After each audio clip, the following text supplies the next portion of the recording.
అమ్మటి రామకృష్ణ గారు నమస్తే. నమస్తే అశోక్. సో ఆంధ్రప్రదేశ్ లో ఈ మధ్య కొన్ని వివాదాలు ఎక్కువగా జరుగుతున్నాయి. ముఖ్యంగా లా అండ్ ఆర్డర్ కి సంబంధించిన ఇష్యూస్ కూడా మనం చూస్తున్నాం. ప్రధానంగా ఇటీవల యాదవ సామాజిక వర్గానికి సంబంధించినటువంటి జరిగినటువంటి ఒక గొడవ పెద్ద ఎత్తున దారితీస్తూ వచ్చింది. అదంతా కూడా రెండు సామాజిక వర్గాల మధ్య కూడా విమర్శకు దారితీస్తూ వచ్చింది. కొంతమంది గొర్రెల కాపరులు అక్కడ ఆ టైంకి వెళ్ళినప్పుడు అగ్ర కులానికి చెందినటువంటి కొంతమంది వ్యక్తులు దూషించి వాళ్ళ మీద దాడి చేయటము, వాళ్ళ మీద రక్తం వచ్చేలా కొట్టడం, ఇవన్నీ కూడా మనం చూస్తూ వచ్చాము. సో దీన్ని అన్ని రాజకీయ పార్టీలు కూడా ఖండిస్తూ వచ్చాయి. అలాగే ఆ సామాజిక వర్గానికి సంబంధించిన వ్యక్తులు కూడా ఖండిస్తూ వచ్చారు. సో కాంగ్రెస్ పార్టీ కూడా దీని మీద డిస్నోట్ కూడా రిలీజ్ చేస్తూ వచ్చింది. సో యాజ్ సంబంధించి ఒక బీసీకి సంబంధించిన వాదాన్ని టీడీపీ కావచ్చు, లేదంటే టీడీపీ నేతలందరూ కూడా ఎక్కువ చెప్తుంటారు. కాబట్టి మీరు కాబట్టి మీ పార్టీ కానీ లేదంటే ఆ సామాజిక వర్గానికి సంబంధించిన ఒక వ్యక్తిగా ఏం చెప్తారు? సార్ నమస్తే సార్. ముందు అక్కడ జరిగింది చాలా హృదయ విదారకమైన సంఘటన. దాడి చేసి అతని చేతులు విరగొట్టి ఈ రకంగా ప్రవర్తించడం ఎంతవరకు సమంజసం? వాళ్ళ ఒక ప్రాంతం నుంచి వాళ్ళ యొక్క అది పశువుల మొత్తాన్ని ఆ ఊర్లో వేరే వాళ్ళు పిలిస్తే, అంటే పశువుల ఎరువు కోసం ఆ పొలంలో ఉంచడం కోసంగా వాళ్ళు పిలిస్తే వెళ్ళారు వీళ్ళు అక్కడికి. సరే, పశువులను మేపే సందర్భంలో, ఆ గొర్రెలను మేపే సందర్భంలో సరే పొలాల్లో మొక్కజొన్న కోసిన తర్వాత చిన్న చిన్న మొలకలు పైర్లు వస్తాయి కదా. సో ఆ మొక్కజొన్న కోసిన తర్వాత గట్ల మీద ఉండేదో, లేకపోతే ఆ చిన్న మొలకలు అక్కడ క్రాప్ లేదండి, క్రాప్ తీసేసిన తర్వాత ఉన్నదాన్ని అది మేపుతూ ఉంటే దానికి అబ్జెక్షన్ చెప్పారు. దానికి అటు రావద్దన్నారు. విషయం ఏంటంటే, ఎవరైతే ఆ ఊరికి వీళ్ళని రమ్మని పిలిచారో అతనికిను ఈ పొలం యజమానికి తగాదా ఉంది. సో అది వాళ్ళిద్దరి మధ్య తగాదా. వీళ్ళు పశువులు మేపుకుంటా ఉన్నారు. మూగజీవాలు తిండి కోసం, అతనికి ఏమి పంట నష్టం లేదు, వాటిని మేపుతా ఉంటే దాన్ని వద్దని చెప్పారు. సరే, మేపడానికి ఈ రోజు ఒక అతను వెళ్తే నెక్స్ట్ డే వేరే అతను తీసుకెళ్లాడు. బట్ అనుకోకుండా అతను అదే ప్రాంతానికి వెళ్ళినప్పుడు మళ్ళీ ఆ పశువులు అక్కడ ఉండటం చూసి, ఆ గొర్రెలు అక్కడ ఉండటం చూసి ఇక అతను నోటికి వచ్చినట్టు దుర్భాషలాడి అతన్ని కొట్టి, అతను కాదు ఒక్క నిమిషం ఆగండి నేను మాట్లాడి చెప్తానంటే, ఏంట్రా నువ్వు మాట్లాడేదని చెప్పి ఇంకా ఆ భాష, ఆ ఆ మాటలు మనం చెప్పనలివి కాని భాష మాట్లాడారండి. ఇక్కడ నేనేమంటానంటే, సరే మీకు వేరే అతనికి సంబంధించిన అంశం అయితే పిలిచి అతన్ని, ఇదిగో నువ్వు వీళ్ళని పిలిపించావు, వీళ్ళు ఇవాళ నా పొలంలో మేపుతున్నారు అని నువ్వు అతను మాట్లాడుకోవాల్సిన అంశం. వాళ్ళిద్దరు ఒకటే సామాజిక వర్గానికి సంబంధించిన వాళ్ళు కాబట్టి వాళ్ళిద్దరూ మాట్లాడుకోవాలి. వేరే ఊరు నుంచి వెళ్ళిన ఈ బలహీన వర్గాలకు సంబంధించిన యాదవ కులానికి సంబంధించిన వీళ్ళ మీద దాడి చేయడం జరిగింది. వేరే కులం, వేరే ఊరు నుంచి, ఒక ఊరు నుంచి ఇంకొక ఊరికి వెళ్ళినోడు వాడి దగ్గర ఏం బలం ఉంటుంది సార్? పైగా బలహీన వర్గాలకు సంబంధించిన అతను, ఇంకా అతని దగ్గర ఏం బలం ఉండి ఏం మాట్లాడగలుగుతాడు, ఏం చేయగలుగుతాడు? సో అటువంటి సందర్భంలో రెండో రోజు వేరే అతను తీసుకెళ్లాడు, తెలియదు. ఊర్లోకి వెళ్ళి అక్కడ మాట్లాడదాం పిలుద్దాం అనే లోపు మళ్ళీ అక్కడ టీడీపీ ఆఫీస్ దగ్గర అతని పేరు సుబ్బారావు, అతను టీడీపీ అనుచరుడు, టీడీపీ కార్యకర్త అని తెలుస్తా ఉంది. మళ్ళీ అక్కడ తన్నారు, అక్కడ కొట్టారు ఇద్దరిని కూడా. అతనికి చెయ్యి భుజం గోడ జారిపోయింది.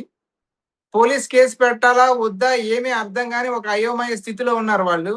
సరే, 7వ తారీఖున సంఘటన జరిగితే 10వ తారీఖు మొత్తానికి పోలీస్ కేసు పెడదాం, ఇట్లుంటే మళ్ళీ రేపు భవిష్యత్తులో ఇబ్బంది అవుద్దని పోలీస్ కేసు పెడతానికి వెళ్తే అక్కడ ఉన్న సిఐ కావచ్చు, డిఎస్పీ కావచ్చు, మళ్ళీ ఎవరైతే ఆ సుబ్బారావు అనే అతను ఉన్నాడో అతని సామాజిక వర్గానికి చెందిన వాళ్ళు కూడా. సో ఇతని కేసు కట్టంగానే ఇతనికి ఒంటి మీద దెబ్బలు కనపడుతున్నాయి, గాయాలు కనపడుతున్నాయి, విషయం క్లియర్ గా ఉంది. కౌంటర్ కేసు పెట్టించాడు. మళ్ళీ పోలీసులు మళ్ళీ అతన్ని వాళ్ళ హెల్ప్ చేయడానికి వాళ్ళతో కౌంటర్ కేసు కట్టించారు. సో ఈ రకంగా పోలీసులు కానీ లేకపోతే అక్కడున్న వాళ్ళు కానీ వీళ్ళ మీద ఈ రకంగా ప్రవర్తించడం అనేది, ఇవాళ చంద్రబాబు నాయుడు గారు చెప్తా ఉంటారు, అసలు పార్టీయే బీసీలకు వెన్నుముక, ఇవన్నీ చెప్తా ఉంటారు. బీసీ రక్షణ చట్టం ఈ మధ్య మాట్లాడారు కదా, బీసీ రక్షణ చట్టం తెస్తామని. సో ఈ బీసీ రక్షణ చట్టాలు ఏమైపోయినాయి? బీసీలని ఆ రకంగా చంద్రబాబు నాయుడు గారికి సంబంధించిన సామాజిక వర్గానికి చెందిన వాళ్ళు సరే ఇక్కడ తిడితే ఓకే, ఒకళ్ళకి చెప్పావు, అతను కాకుండా నెక్స్ట్ డే వేరే అతను వచ్చాడు, సరే నీకు కోపం వచ్చింది, నువ్వు అతన్ని తిట్టు, లేకపోతే ఆ మేపుతున్న గొర్రెలను అదిరించడమో, ఏదో మానవత దృక్పథం ఉండేవాడు అసలు పనికిరాని దాన్ని పొలంలో నోరులేని జీవాలు మేస్తా ఉంటే ఎవడు పట్టించుకోడు. కానీ అంత ఇది ఘోరంగా అతను ఇంట్లో అతని కులాన్ని తిట్టడం, అదే విధంగా ఇంట్లో ఆడవాళ్ళని, తల్లిని, భార్యని కలిపి తిట్టడం. ఏంటి ఈ భాష అని అడిగితే ఒకసారి కాదు 100 సార్లు తిడతానంటాం. ఆ భాష నేను ఇంక వాడకూడదు, చెప్పకూడదు కాబట్టి మాట్లాడట్లేదు అశోక్ గారు. సో అంత అహంకార పూరితంగా అతను వ్యవహరించినప్పుడు ఈ పాటికి ఈ తెలుగుదేశం పార్టీ గనుక నిజంగా బీసీల పార్టీ అయితే ఎంత చర్యలు తీసుకొని ఉండాలి? ఇవాళ రాష్ట్రంలో ఒక largest community Yadav community. So ఆ భయం కూడా లేకుండా ఈ రకంగా ప్రవర్తించడం, దీన్ని ఏ రకంగా అర్థం చేసుకోవాలి? అంటే ముఖ్యమంత్రి మావాడు, అలాగే ముఖ్యమంత్రి గారు వర్కింగ్, అదే తెలుగుదేశం వర్కింగ్ ప్రెసిడెంట్, ముఖ్యమంత్రి గారి కొడుకు మాకు అండగా దండుగా ఉన్నారు. రాజమండ్రి నుంచి గెలిచినా కూడా పురంధరేశ్వరి గారు మా ప్రాంతానికి, ఈ ప్రాంతానికి ఇది ఒంగోలు ఆ ప్రాంతానికి చెందిన ఆవిడ అని ఒక అహంకారం కింద చూడాల్సిన అవసరం లేదా దీన్ని? ఓకే. అంటే ఇంకొకటి కూడా సార్, ఒక రకంగా అంటే ఇవాళ వీళ్ళు పశువులు మేపుకుంటా ఉండొచ్చు, లేకపోతే వాళ్ళ జీవనోపాధి అది అయి ఉండొచ్చు. అందువల్ల వీళ్ళు చిన్న చూపు చూస్తా ఉన్నారు కానీ వీళ్ళందరినీ కూడా, ఆ సామాజిక వర్గానికి చెందిన అందరినీ కూడా, నాకు అంటే ప్రత్యేకమైన వాళ్ళ పట్ల ఏ రకమైన ఇది లేదు సార్. నాకు ఇన్ఫాక్ట్ నా క్లోజ్ ఫ్రెండ్స్ మొత్తం నేను చిన్నప్పటి నుంచి పెరిగింది వాళ్ళతోనే. ఓకే. కానీ వాళ్ళు ప్రవర్తించిన తీరు, నేను ఆ సామాజిక వర్గంలో ప్రతి ఒక్కరిని ఎవరైతే మేము తురుమని ఫీల్ అవుతున్నారో, కులాల గురించి వాళ్ళ దీని గురించి త్రిపురనేని రామస్వామి చౌదరి గారు రాసిన పుస్తకాన్ని ఒకసారి చదవమంటాను. అంటే అప్పుడు ఇంతకు ముందు పరిస్థితి ఎట్లా ఉంది, దాన్ని సంస్కరించడానికి ఆయన చేసిన పడ్డ తిప్పలు ఏంటి అనేది ఒకసారి వెనదిరిగి చూసుకుంటే ఏంటి అని అర్థం అవుతుంది. ఇవాళ వీళ్ళనేదో యాదవులను పట్టుకొని మీరు గొల్లోళ్ళు అది ఇది అని ఇష్టానికి మాట్లాడితే, ఎస్ డెఫినెట్ గా మేము ఆవుల్ని మేపాం, గొర్రెలు మేపాం, బర్రెలు మేపాం, పశువులు ఒక జీవనోపాధి, అగ్రికల్చర్ ఒక సెక్షన్ ఆఫ్ అగ్రికల్చర్. అదే యాదవ్ కులంలో పుట్టిన, మళ్ళీ ఇక్కడ కూడా వీళ్ళ కన్ఫ్యూజన్, శ్రీకృష్ణుడు పుట్టింది క్షత్రియుల ఇంట్లో, పెరిగింది యాదవుల ఇంట్లో కాదు. పుట్టింది యాదవుల ఇంట్లో, పెరిగింది యాదవుల ఇంట్లో. నందుడు, కృష్ణుడు కజిన్స్, అన్నదమ్ములు. సో యాదవుల ఇంట పుట్టిన శ్రీకృష్ణుడు కూడా గోవుల్ని మేపాడు. గోవుల యొక్క విశిష్టత, పశువుల యొక్క విశిష్టత, పశు సంపద యొక్క విశిష్టత. సో అది తెలుసుకోకుండా ఇష్టానికి కులాన్ని కించపరిచి మాట్లాడడం. ఓకే. అసలు ఒక వ్యక్తి యొక్క సంబంధించిన విషయంలో కులం ఎందుకు రావాలి? వాళ్ళ ఆడవాళ్ళు, భార్య, తల్లి ఎందుకు రావాలి? ఇది మితిమీరిన అహంకారం, మితిమీరిన కొవ్వు కదా. మా ప్రభుత్వం అధికారంలో ఉంది, మేము టీడీపీ వాళ్ళం, మా ముఖ్యమంత్రి మా కులం అనే అహంకారం కాదా ఇది? దీనిపైన పైగా పోలీసులు మళ్ళీ వాళ్ళని, సేమ్ సామాజిక వర్గం కాబట్టి పోలీసులు వాళ్ళని వెంటేసుకొని రావడం.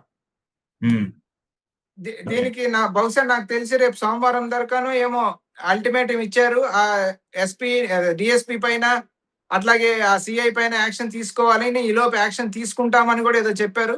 సరే, ఏ రకమైన చర్యలు ఈ తెలుగుదేశం ప్రభుత్వం తీసుకుంటది, అక్కడ నోటికి వచ్చినట్టు మాట్లాడినా ఆ దురహంకారి పైన తెలుగుదేశం పార్టీ ఏ రకమైన చర్యలు తీసుకుంటుందో కూడా మనం చూడాలి Ashok garu. The further action follows. దీని ప్రకారం డెఫినెట్ గా యాదవ సామాజిక వర్గం మొత్తం, రాష్ట్రం మొత్తం కూడా స్పందిస్తుంది. మరీ ముఖ్యంగా నేనేమంటా అంటే, కేవలం యాదవులే కాదు, ఇవాళ బీసీలు మొత్తం కూడా ఈ విషయం ఒకటొకటి చూసుకుంటే, అప్పుడు అంతకు ముందు మీకు గుర్తుంటే నాయి బ్రాహ్మణులు తోకలు కత్తిరిస్తానన్నాడు ఆయన. సో డైరెక్ట్ ముఖ్యమంత్రి మాట్లాడాడు ఆ మాట. ఎస్సీగా పుట్టాలని ఎవరైనా కోరుకుంటారా అన్నాడు. సో ఆ బీసీ, ఎస్సీ, ఎస్టీలు అన్నప్పుడు వీళ్ళకి ఎంత చులకన భావం ఉంటుంది అనేది మనం అర్థం చేసుకోవాలి. ఇవాళ బీసీ సంఘాలు కావచ్చు, యాదవ్ సంఘాలు కావచ్చు, దీని గురించి రేపు సోమవారం వరకు వెయిట్ చేస్తా ఉన్నారు. చంద్రబాబు నాయుడు గారి చర్యలు ఏ రకంగా ఉండబోతా ఉన్నాయి అనేది. లేని పక్షంలో యాజిటేటివ్ మోడ్ లోకి వెళ్లే అవకాశం కూడా కనపడతా ఉంది అశోక్ గారు. ఓకే. సో అంటే ఎందుకంటే రాష్ట్రంలో కంటిన్యూగా కొన్ని ఇన్సిడెంట్స్ ఎక్కువగా జరుగుతున్నాయి. నిన్న విజయవాడకి సంబంధించి జరిగినటువంటి ఘటన కూడా ఈరోజు రాష్ట్రానికి సంబంధించినటువంటి లా అండ్ ఆర్డర్ ఏ పరిస్థితిలో ఉందో కూడా అర్థమవుతుంది. ఆ లా అండ్ ఆర్డర్ సరిగా లేదంటే కూడా విమర్శలు చేస్తున్నారు. హోంమంత్రి గారి మీద కూడా తీవ్ర స్థాయిలో ఆరోపణలు వస్తున్నాయి. ఈ నేపథ్యంలో ఒక విజయవాడ వాసిగా ఆ విజయవాడ ప్రాంతానికి సంబంధించి మీరంతా కూడా ఎప్పటి నుంచో చూస్తూ ఉంటారు. ఆ ప్రాంతం అంతా కూడా మీకు తెలిసింది. సో కృష్ణలంకలో జరిగినటువంటి ఒక ఇన్సిడెంట్, ఒక యువకుడికి సంబంధించిన మిస్సింగ్ అంటారా, లేదంటే అతను చనిపోయాడంటూ కూడా కొంతమంది చెప్తున్నారు. ఏంటి యాజ్ ఏ విజయవాడ వాసిగా అలాంటి పరిస్థితులు నిజంగా విజయవాడలో ఉన్నాయా, లేదంటే ఇది పూర్తిగా లా అండ్ ఆర్డర్ తప్పిదమా?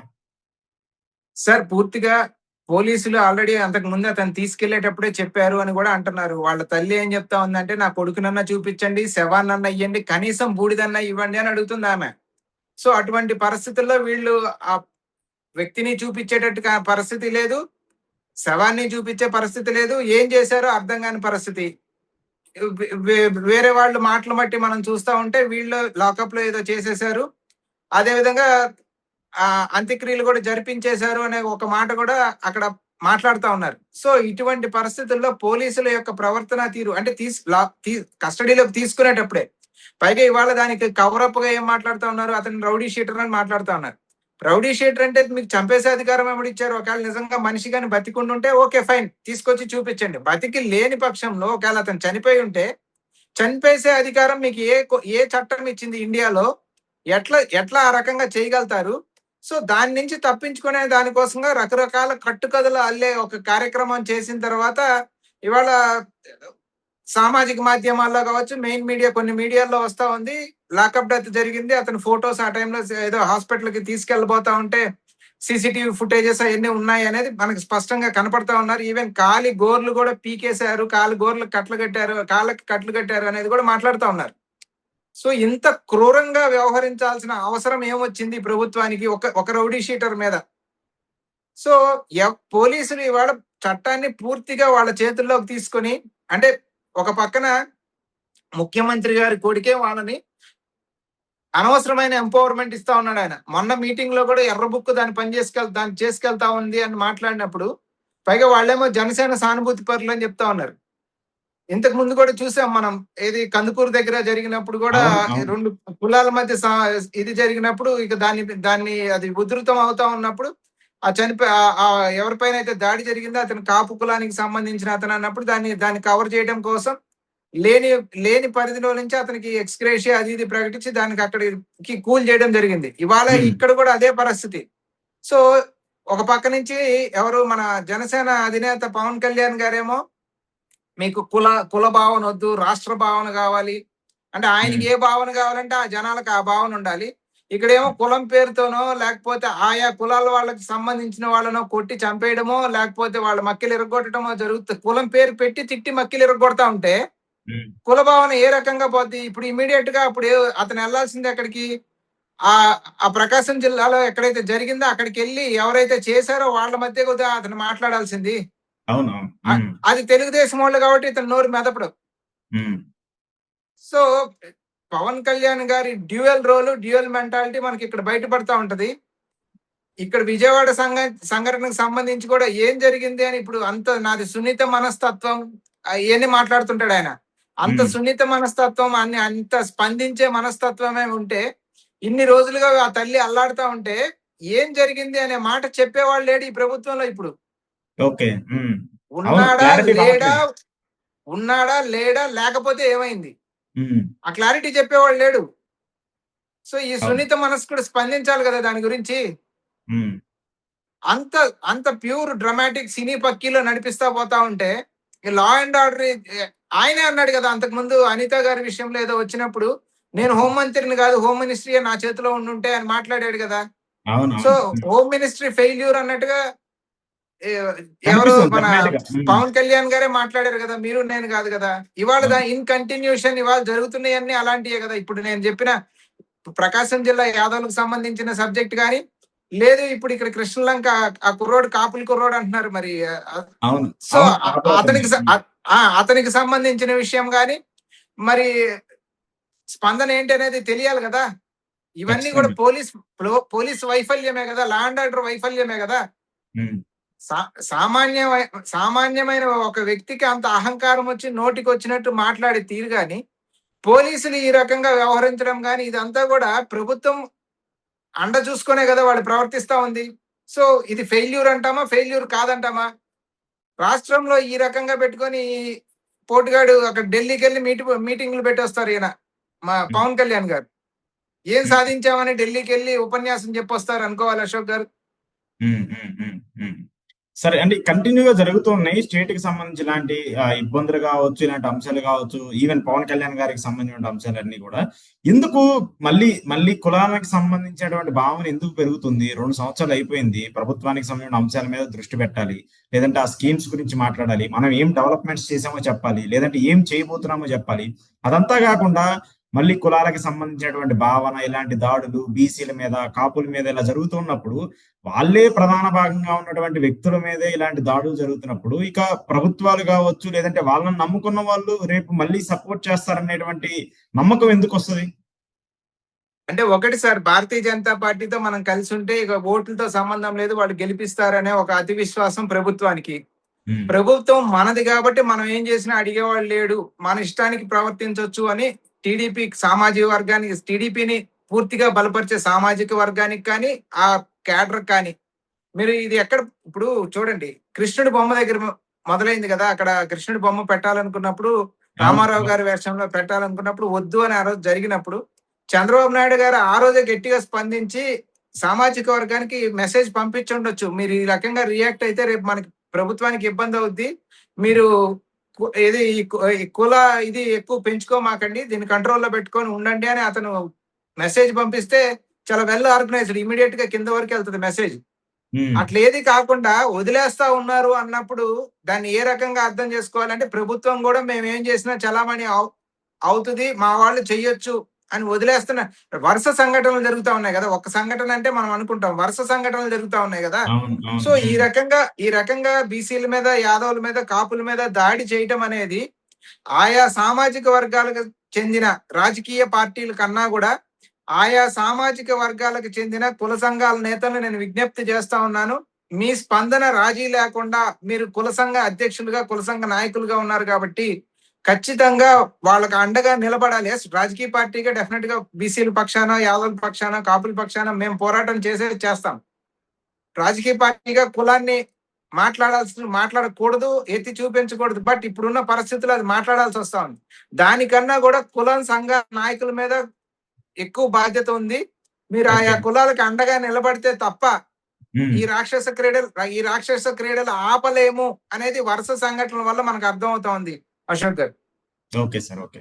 సరే, కంక్లూడ్ చేస్తూ దేశ రాజకీయాలకు సంబంధించి నీట్ ఎగ్జామ్ మీద రాహుల్ గాంధీ గారు స్పందిస్తూ వచ్చారు. ఆయన కూడా ఏదో ఒక మళ్ళీ ఇంకో సమావేశాన్ని, అలాగే విద్యార్థులతో కూడా భేటీ అవుతూ వచ్చాడు. అసలు ఏం జరిగింది అనేది కూడా తెలుసుకుంటూ వచ్చాడు.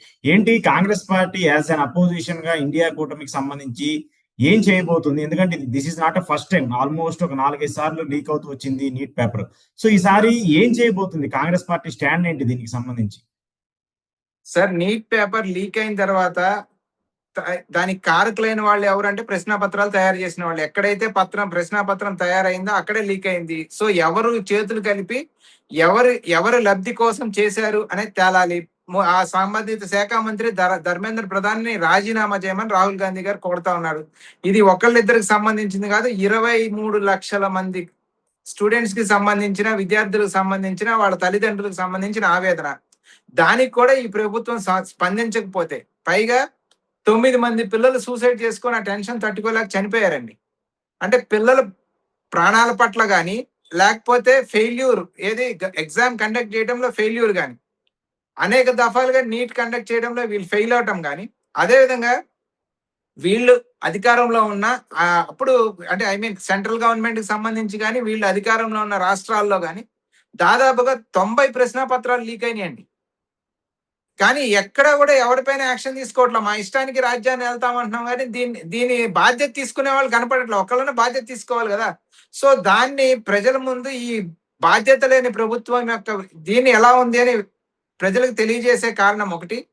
ఇవాళ విద్యా వ్యవస్థను మొత్తం కూడా నరేంద్ర మోడీ ప్రభుత్వం కుప్ప కూల్చింది సార్. వైస్ ఛాన్సలర్స్ ను కానీ, లేకపోతే మెయిన్ పొజిషన్స్ లో ఆర్ఎస్ఎస్ కు సంబంధించిన వాళ్ళని పెట్టుకొని దాదాపుగా 1,00,000 బడులు, స్కూల్స్ ని క్లోజ్ చేసేయడం జరిగింది సార్. వీళ్ళు నరేంద్ర మోడీ ప్రభుత్వం దేశవ్యాప్తంగా 1,00,000 స్కూల్స్ ని క్లోజ్ చేయడం జరిగింది. అదే విధంగా ఎడ్యుకేషన్ కి కేటాయించే బడ్జెట్, గతంలో మేము బడ్జెట్ లో 4.5% ఎడ్యుకేషన్ కేటాయిస్తే ఇవాళ సుమారుగా అది 2.25% కు పడిపోవడం జరిగింది. అంటే మన్మోహన్ సింగ్ గారి ప్రభుత్వంలో విద్యకి కేటాయించిన దానికన్నా కూడా ఇప్పుడు సగానికి పడిపోయింది రేషియో. అంటే విద్య పట్ల ఇంత నిర్లక్ష్యంగా ఉండి ప్రజలకు విద్య లేకుండా ఉంటే వీళ్ళు ఎక్కడో ఒక చోట పనులకు ఉపయోగపడతారనో ఏదో గాని విద్యని ప్రజలకు అందకుండా చేసే ఒక కార్యక్రమం ఏదైతే ఉందో దాంట్లో లోపాలను మొత్తం కూడా ఆయన ఇవాళ వెళ్ళి అక్కడ కోట రాజస్థాన్ లో స్టూడెంట్స్ తో ఇంటరాక్ట్ అవుతారు, వాళ్ళ బాధలు వింటారు, ఏం జరుగుతుందో తెలుసుకుంటారు, ఏ ఏ అంత అంతరంగికంగా వీళ్ళు ఎట్లా కొలాప్స్ చేస్తా ఉన్నారు, ఏం జరుగుతా ఉంది అని వాళ్ళకి తెలియజేస్తారు. సో యాజ్ ఏ ప్రతిపక్ష నాయకుడిగా అతని పైన ఉన్న బాధ్యతని ఇవాళ నరేంద్ర మోడీ ప్రభుత్వాన్ని గట్టిగా క్వశ్చన్ చేస్తా ఉంది కూడా మనం గమనిస్తే ఒక రాహుల్ గాంధీ గారే ఓకే నరేంద్ర మోడీని ఎదుర్కొంటా ఉంది. సో ఇవాళ ఇప్పుడు ఆ స్టూడెంట్స్ ఏది మాట్లాడుతూ ఉన్నారు సోషల్ మీడియాలో వాళ్ళు చూస్తే కూడా మా ఆశ మొత్తం రాహుల్ గాంధీ అని చెప్తా ఉన్నారు. ఈ నీట్ విషయంలో ఎవరైతే పిల్లలు 3-4 అసలు దానికి సంబంధించి స్కామ్ అంతా బయట పెట్టారో, సారీ సిబిఎస్ఈ నీట్ సిబిఎస్ఈకి సంబంధించి స్కామ్ బయట పెట్టారో, ఆ సిబిఎస్ఈకి సంబంధించిన పిల్లలు కూడా వీళ్ళు పాకిస్తాన్ లో ఉండి మాట్లాడుతున్నారు, పాకిస్తానీలు అనే ముద్ర కూడా అంత నీచానికి దిగజారిపోయారు ఆ మంత్రి పదవిని కాపాడడం కోసం. సో ఆ మంత్రిని అంతగా కాపాడుతా ఉన్నారంటే ఆ క్వశ్చన్ పేపర్స్ యొక్క అవసరం ఏ బడాబాబులకు ఉంది, ఏ బడాబాబుల కోసం మీరు ఈ రకమైన ఫ్రాడ్ కంటిన్యూస్ గా 4-5 సార్లు జరిగింది చేస్తా ఉన్నారు.